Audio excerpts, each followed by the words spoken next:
ফেলবার পরে এই হলো $5 লাখ এক্সপেরিয়েন্স। এটা আমার জীবনের দেখা সবথেকে সেরা ভিউ। মানব জাতির ইতিহাসে আজ পর্যন্ত এরকম জিনিস কেউ কখনো দেখেনি। তাই আমি আর আমার বন্ধুরা দেখতে চাই যে $5 লাখ এক্সপেরিয়েন্স পৃথিবীর সব থেকে বিলাসবহুল এবং দুর্দান্ত এক্সপেরিয়েন্স আমাদেরকে দিতে পারে কিনা। The city of Dubai. এই জায়গাটা ছিল মরুভূমি, কিন্তু এখন আনন্দের ভূমি। আর এই ভিডিওর শেষে আমি হয়ে যাব এই পৃথিবীর অল্প কয়েকজন মানুষের মধ্যে একজন, যে পৃথিবীর সব থেকে উঁচু বিল্ডিং এর ওপরে উঠেছে। তাই এবারে যেটা হবে সেটা আপনাদের মনে থেকে যাবে। চলো এবার মজা করা যাক। আমরা এখানে এলাম কি করে? আমরা 500 ফুটের এই পিকচার ফ্রেম থেকে নিচে নেমে আসার রাস্তা খুঁজে পাবার পর আমরা এই প্রাসাদের মতো হোটেলে এসে উঠলাম। ও ওয়াও, এটা অসাধারণ। ব্যাকইয়ার্ডে সুইমিং পুল আছে। এই হোটেলের প্রথম দুটো ফ্লোর ছিল অসাধারণ, আর সব থেকে ইউনিক ব্যাপারটা ছিল থার্ড ফ্লোরে। সেটা সম্পূর্ণ ছিল জলের তলায়। Oh my God! ও অ্যাটলান্টাসে স্বাগত। আমরা তোমাদেরকে ভালোবাসি, শুধু কার্লকে ছাড়া। সরি ভাই। ও শার্কে ভরা জলে নেমেছে শুধু আমাকে নিয়ে মজা করবে বলে। রেকর্ড বলছে এই ট্যাঙ্কে 80টারও বেশি শার্ক আছে। আর এরপরে আমরা এই ভিডিওতে ওদের সাথে সুইম করে এক্সপেরিয়েন্স করব। আর এই সমস্ত কিছু শেষ হয়ে যাবার পরে হ্যাঁ, বলো। আমরা স্কাই ডাইভিং করতে যাব। না ভাই, Yeah! ভাই হাজার হাজার ফুট উপর থেকে নিচে পড়াটা। ওটা নিয়ে চিন্তা করো না, চলো ফোন কার্ডস রেস করি। ঠিক আছে। আর এটা করবার জন্য দুবাই অটোড্রোমের থেকে ভালো জায়গা আর কি হতে পারে। গোটা শহরের ফাস্টেস্ট গাড়িগুলো এখানেই আছে। যে কোনো একটা গাড়ি নাও আর চলো রেস করি। ঠিক আছে, হ্যাঁ চলো। আর আমি এখানকার বড় কিছু লোকাল ক্রিয়েটরদের ডেকেছি এই সুপার কারগুলোর হট সিটে বসতে। চলো একটু মজা করা যাক। ওরা তো খুবই জোরে যাচ্ছে। আর এটা করা এখানে প্রথম এক্সপেরিয়েন্স, আরো অনেকগুলো বাকি আছে। আমরা সবে শুরু করেছি। আমি রেসের জন্য তৈরি। আমরা একজনের কাছে চলে এসেছি, এক্ষুনি তাকে পেরিয়ে যাব। আরে না জিমি, না না। চলো গ্র্যান্ডমা। মনে হয় আমার মা আমাকে রেস করতে দেখে খুব খুশি হবে। আমার মনে হয় ও চাইলেও স্লো ড্রাইভ করতে পারবে না। আরে এটা তো ইল্লিগাল। না মানে সত্যি এটা ইল্লিগাল। যখন আমি আর আমার বন্ধুরা রেস কার ড্রাইভার হওয়ার অভিনয় করছিলাম, কাল তখন তৈরি হচ্ছিল একটা আসল formula level race car drive করবার জন্য। আমাকে এখন দারুণ দেখতে লাগছে। চলো এবার এটা চালানো যাক। স্টার্টিংটা একটু খারাপ হলো।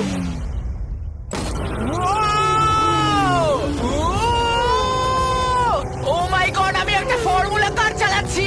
এটা আমার জীবনের সবথেকে সেরা দিন। এই এক্সপেরিয়েন্সের মূল্য যা, তাতে এই ব্র্যান্ড নিউ ল্যাম্বরগিনিটা হয়ে যেত। আমি আর একটু মজা করতে চাই।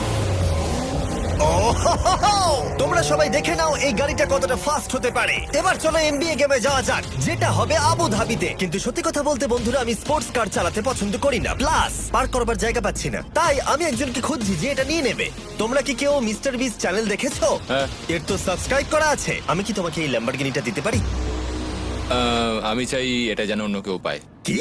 এটা ও কি বললো? এই যে স্যার, সিকিউরিটি এদিকে আসুন। ও ইনি সাবস্ক্রাইব করেছেন। এই ল্যাম্বরগিনিটা আমি দিতে চাই। হ্যাঁ, please. ঠিক আছে, ভেতরে বসুন। এখন থেকে অফিশিয়াল এই ল্যাম্বরগিনিটা আপনার। আমার হাত পা কাঁপছে এখন। এই জন্য বলি সাবস্ক্রাইব করতে। তোমরা ল্যাম্বরগিনি না পেলে আমার কষ্ট হবে। আরে বন্ধুরা, তোমরা কি করছো? আমাদের কোর্স সাইড টিকিট আছে, মজা করুন। আমি খুবই খুশি।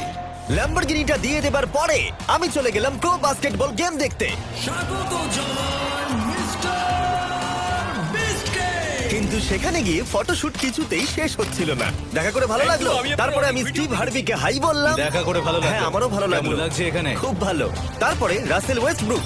ভালো আছে তো? হ্যাঁ, খুব ভালো। এখনো $2 লাখ এক্সপেরিয়েন্স নেওয়া বাকি আছে। তাই আমরা এরপরে চলে গেলাম একটা বড় ওয়াটার পার্কে। তারপরে মরুভূমির একেবারে মাঝখানে পেঙ্গুইনদের দেখা পেলাম। আমি শুনেছি তুমি আলফা।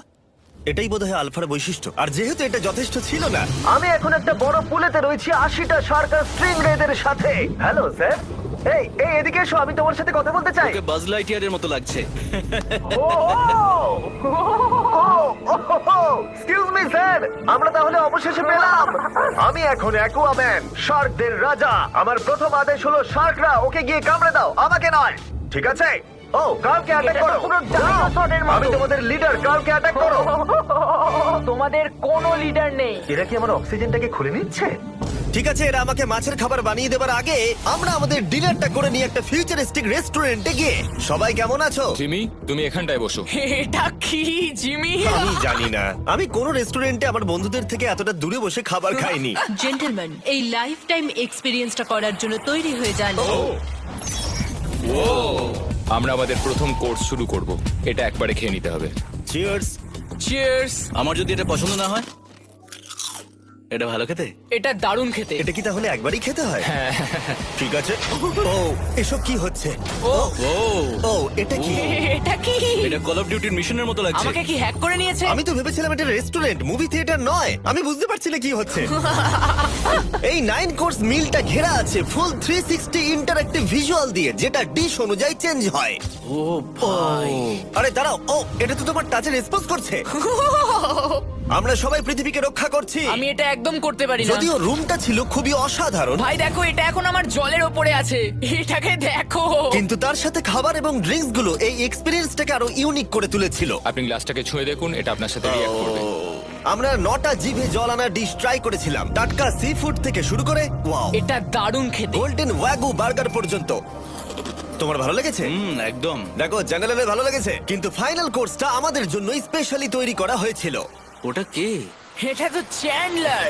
এটা আমি নই ভাই, এটা কিন্তু আমি নই। যাই হোক বন্ধুরা, এক্সপেরিয়েন্সটাকে কন্টিনিউ করা যাক। এরপরে আকাশ থেকে লিটারালি ঝাঁপ দেবার আগে আর পৃথিবীর উচ্চতম বিল্ডিং এর উপরে ওঠার আগে আমি আমার উচ্চতার ভয় কতটা সেটা পরীক্ষা করতে সব থেকে উঁচু একটা পুলে গেলাম। একবার এই ভিউটা দেখো। ও মাই আমি গড! সত্যি এখানে আছি। তোমরা এখন যেটা দেখছো সেটাকে যেন সত্যি বলে মনে হচ্ছে না। একদম। 600 ফুট ওপরে আকাশের মাঝে এই 360 ডিগ্রি ইনফিনিটি পুল তোমাদের এই শহরের একটা অসামান্য ভিউ উপহার দেবে। চলে এসো বন্ধুরা। হ্যাঁ, এই তো যাচ্ছি। পিছনে যে আইল্যান্ডটা দেখতে পাচ্ছ সেটা মানুষ বানিয়েছে। এখানে কিন্তু সবকিছুই দারুণ। আমরা এখন এই স্টিক দিয়ে ধার থেকে শট নেব। আরে ভাই, ভিউটা দেখো একবার। এটা দারুণ লাগছে তাই না? আমরা এখন দুবাইয়ের টপে। ঠিক আছে বন্ধুরা, এবার আমাদের আকাশ থেকে ঝাঁপ দিতে হবে। ভাই আমরা এখন আকাশ থেকে মাটিতে পড়বো? না, আমরা আকাশ থেকে এই মানুষের তৈরি আইল্যান্ডে ও পড়বো। মাই গড, আমার খুব ভয় লাগছে। প্রতীক্ষা শেষ। এবার তোমরা যেটা দেখতে যাচ্ছ সেটা আমার গোটা জীবনে কখনো করবো বলে আমি ভাবিনি। এটা তো পাগলামি, কার এটা করার ইচ্ছা হয় ভাই? কিন্তু আমার সব থেকে বড় ভয়ের জিনিসটা না করলে এই এক্সপিরিয়েন্সের ভিডিওটা তো অপূর্ণই থেকে যাবে। আকাশ থেকে ঝাঁপ দেওয়া। আমি যদি এটা নাও করতে পারি তাও ভিডিওটা আপলোড হবে। এটা সত্যি হচ্ছে না। ভাই আমার ফ্যামিলি আছে। আমরা টেক অফ করব। এটা এবার সত্যি হচ্ছে, আমরা উপরে আমি উঠছি। জানি। ও গড, বিশ্বাস হচ্ছে না আমরা এটা করছি। আমার ভালো লাগছে না। আচ্ছা, আমি মরে গেলে কি হবে? সেটা তো আমি জানি না। ও মাই গড, 10,000 ফুটে এসে গেছি। আমরা অনেক উপরে আছি। আমি তৈরি নই। জিমি, আমি তৈরি নই। চলো যাও। যাও যাও, তুমি আগে যাও। জিমি, আমার ভালো লাগছে না। আমি সিদ্ধান্ত বদলালাম। ও মাই গড, আমরা ঘুরছি। ও মাই গড, আমার ভয় লাগছে। Bye Jimmy. আমি এটা করতে চাই না।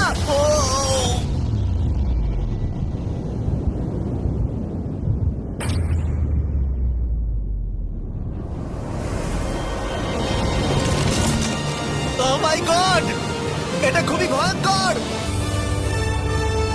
আমি যাচ্ছি না ভাই।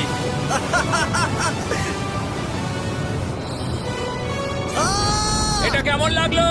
খুব ভয় পেয়েছি। তুমি ভয় পেয়েছো? হ্যাঁ, আমরা এখনো অনেক উঁচুতে আছি। এটাই হয়তো আমার জীবনের সব থেকে বড় ভয়। ও মাই গড, ও মাই গড। কিন্তু আমি তোমাদের জন্য করলাম। ওকে, আমি নেমে পড়েছি। আমি নেমে পড়েছি। চ্যান্ডলার কোথায়? চ্যান্ডলার ঝাঁপ দেয়নি? চ্যান্ডলার কোথায়? চ্যান্ডলার হয় ঝাঁপ দেয়নি, না হলে মাটিতে পাপড় হয়ে গেছে। ও গড, আমি চাই না এটা হোক। সরি জিমি, এটা আমি করব না। যাক, ভালো হয়েছে আমি চ্যান্ডলারকে নিয়ে আসিনি এই ভিডিওর সব থেকে বড় এক্সপিরিয়েন্সটা করতে। তার কারণ হলো আমার পিছনে রয়েছে বুর্জ খলিফা, পৃথিবীর উচ্চতম বিল্ডিং। আর এই এক্সপিরিয়েন্সটা করতে আমি এই বিল্ডিং এর একেবারে টপে যাব। এই 2700 ফিট উঁচু বিল্ডিং এর একেবারে টপে পৌঁছানোর জন্য প্রথমে আমাকে 160 তলা অব্দি লিফটে করে যেতে হবে, আর তারপরে যে 900 ফুট আরো বাকি থাকবে সেটা সিঁড়ি দিয়ে ওঠা ছাড়া আমার কাছে আর কোনো উপায় নেই। এটা অনেকটাই উঁচু। উফ, এখনো অনেক সিঁড়ি উঠতে হবে। উফ, আমি বুঝতে পারিনি ওপরে উঠতে গেলে এতটা পরিশ্রম করতে হবে। আমি 1 ঘন্টা ধরে ওপরে উঠবার পরেও এখনো অনেকগুলো সিঁড়ি ওঠা বাকি ছিল। আমি ভাবলাম আমি টপে উঠে গেছি, কিন্তু এখনো এতটা ওঠা বাকি। মনে হচ্ছে যেন শেষই হচ্ছে না। এবার আমার মনে প্রশ্ন আসতে শুরু করলো যে এটা আমি সত্যিই পারবো কিনা। মনে হচ্ছে এটা আমি পারবো না। আচ্ছা, আমরা কাছাকাছি এসেছি। এটাকে তোমরা না ধরতে পারো। এত প্রতিকূলতা সত্ত্বেও আমি নিজেকে বোঝাচ্ছিলাম যে আর কিছুক্ষণের মধ্যেই আমি খুব অল্প সংখ্যক মানুষের মধ্যে একজন হব যারা পৃথিবীর সব থেকে উঁচু বিল্ডিং এর টপে উঠেছে। আমি বুঝে গেছিলাম এখান থেকে ফিরে যাওয়া যাবে না। ঠিক আছে, আর একটু। এই তো, আমি পেরেছি। আমি এখন পৃথিবীর সব থেকে উঁচু বিল্ডিং এর টপে দাঁড়িয়ে আছি। এটা অসাধারণ! বাপরে, কত উঁচুতে আছি! আমার খুব ভয়ও লাগছে। আমার নিচে তাকালে হবে না, শরীর খারাপ হয়ে যেতে পারে, ভয় লাগছে আমার। স্বীকার করছি, ফেস্টিভ্যালের স্বাদ মাটিতে ভালো লাগে, কারণ মাটিতে আমার পড়ে যাবার ভয় থাকে না, আমি উচ্চতায় ভয় পাই। যখনই আমি আমার কোনো ভয়ের সম্মুখীন হয়েছি তখন সেটা আমাকে অনেক কিছু শিখিয়েছে এবং মজাও দিয়েছে। এটা করে আমি খুব খুশি হয়েছি। তোমাদেরকেও বলবো, কমফোর্ট জোনের বাইরে এসো, এমন কিছু করো যেটা তুমি সাধারণত করো না, তাতে তোমরা অনেক কিছু শিখবে আর মজাও পাবে। দেখার জন্য ধন্যবাদ। আশা করবো এই ভিডিওতে আমাদের পরিশ্রম তোমাদের ভালো লেগেছে। সবাইকে আই লাভ ইউ।